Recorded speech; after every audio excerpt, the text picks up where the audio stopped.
My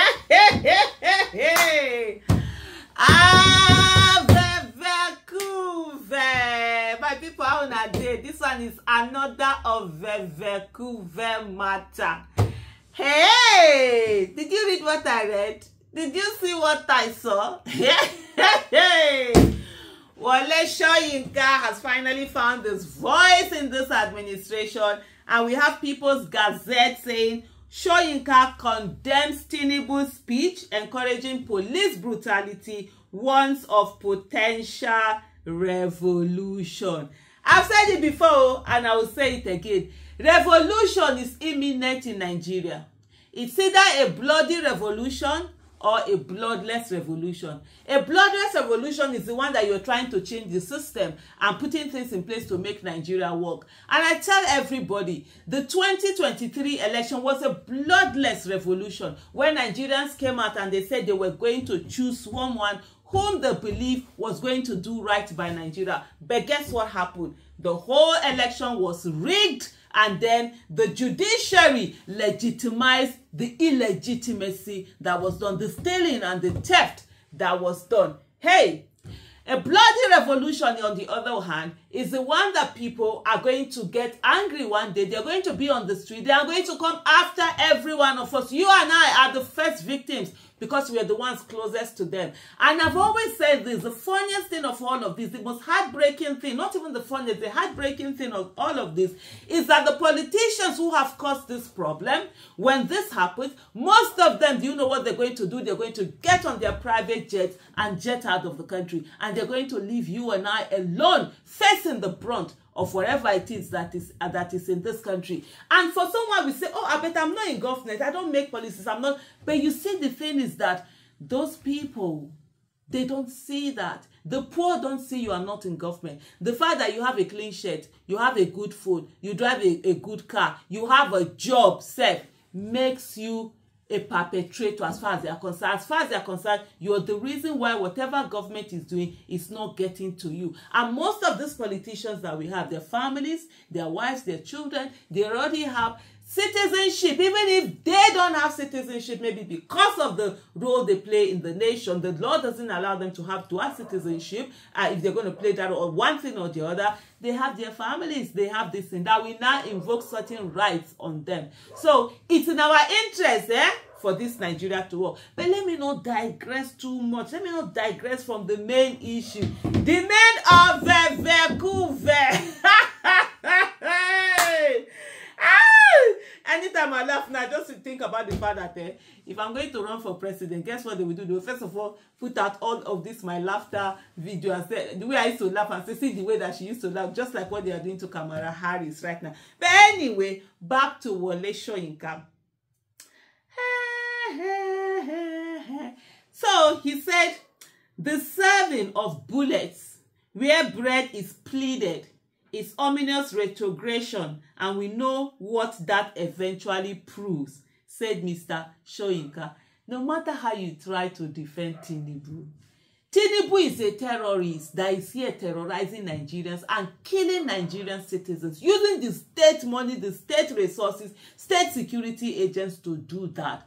It's as simple as ABCD. There is no how anyone can defend what cannot be defended. And I think Mr. Wole Soyinka has gotten to that place where he sees, say, the matter, it don't become a Vekuve. Nobel laureate Wole Soyinka, according to People's Gazette, has rebuked Bola Tinubu's Sunday broadcast for failing to address police and SSS deployment of lethal force to quell end hunger demonstrations, which began on August 1st and are scheduled to last 10 days. Imagine, Nigeria has been reduced to doing hunger protests. And when you truly look at the people protesting, you can see the hunger. It's not that people are lying or whatever. That's how bad Nigeria has been reduced to. Mr. Soyinka, 90, a long-term ally of Tinubu, said Mr. Tinubu's neglect to address the matter in his minutes-long broadcast could be seen as endorsing and empowering security agencies to continue towing the path of impunity. Who sent them in the first place? This is a bad word. They try to The certificate forger in commander-in-chief, instead of commander-in-chief, certificate forger, that's what he has used. If he has not asked them, use that power for them to go after terrorists, for them to do all of this show of force, go after terrorists, show them, do all they want. It's innocent protesters who are merely coming out to protest of hunger. Like Wole Soyinka just said, instead of bread, they got bullets. My primary concern, says Mr. Wole Soyinka, quite predictably, is the continuing deterioration of the state seizure of protest management, an area in which the presidential address, illegitimate presidency of course, fell conspicuously short. The celebrated literature icon said in a statement on Sunday, such short-changing of civic deserving regrettably goes to arm the security forces in the exercise of impunity and condemns the nation to a seemingly unbreakable cycle of resentment and reprisal. I think for me, Mr. Wole Soyinka is a bit trying to play with words, trying to be diplomatic. Being blunt, saying things the way they are is what he's known for. This new diplomacy, I don't know how to relate with it. But the thing is that Tinubu is the one who sent them to do what they're doing, and they're simply following out the orders of the certificate forger in charge, simply as ABC did. Mr. Soyinka condemned the use of live rounds to disperse protesters, noting that the protest itself was not unique to Nigeria alone, recounting how similar nationwide protests took place in France as recently as 2022 and 2023. Live bullets as state response to civic protest that becomes the core issue. Even tear gas remains questionable in most circumstances, certainly an abuse in situations of clearly peaceful protest. Hunger marches constitute a universal SOS, not peculiar to the Nigerian nation, wrote the nonagenarian. It's no longer octogenarian, nonagenarian. 90 years. But anyway, this is hunger protest. The people, and this is what I keep saying, when people come out to protest to you, they are simply telling you that they believe in you, that they would believe in your administration, believe in your whatever, and think you can solve the problem. For them to now use people who are coming out and say we are hungry, for you to now start killing them, that's the lowest of lows. I mean, there's no difference between Tinubu and the terrorists that are out there that are killing Nigerians. Police and SSS operatives fired live ammunition at journalists hanging around the Moshood Abiola National Stadium, Abuja, to cover the protest shortly after noon on Saturday. The rear windshield of a Toyota Sienna vehicle conveying reporters from the Punch and Cable was shattered into smithereens after getting shot by the agents.